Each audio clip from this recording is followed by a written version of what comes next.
Now, how about a Valentine's Day tale? But it's not a happy one, I'm afraid. A story today on our website highlights how some people can fall foul of dating sites. And as that's the way many of us connect with potential partners these days, the chances of it happening are increasing.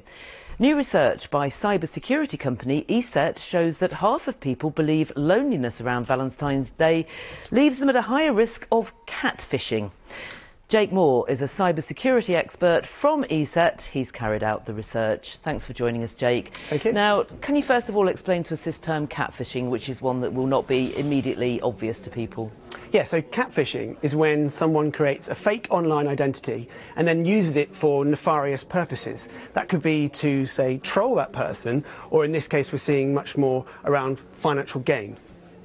And what are the things that people should look out for? For example, let's say you go on a profile of someone, they look nice, they're linked to, say, their Instagram account, which gives quite a good social history of an individual that shows them in different contexts over months with different people. Does that mean that they're safe? Can you trust that? Well, I would always suggest looking at those people on social media and see if it corresponds with their profile on the dating site, but also to go and Google search them and see if it does really correspond with it. But then the followers and the friend count might be lower than you would normally expect. But a nifty little trick you can go and do is get the profile image and then throw it into Google's reverse image search, and then that will find the image if it's been used elsewhere, if it's been used on other dating sites, which should make the alarm bells ring.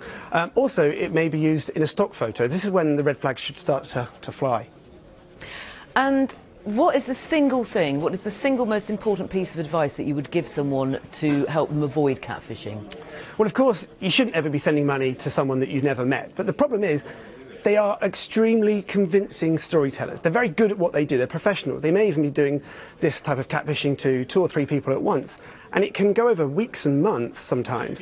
And so I really want to just make sure that people are aware of the fact that they shouldn't be sending money to anyone. Although it might sound crazy that who would be sending money to someone online they haven't met.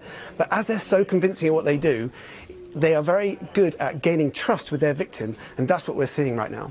Yeah, good advice. Thanks very much for joining us, Jake Moore. Thank you. And in other business stories we're following, shares in Nissan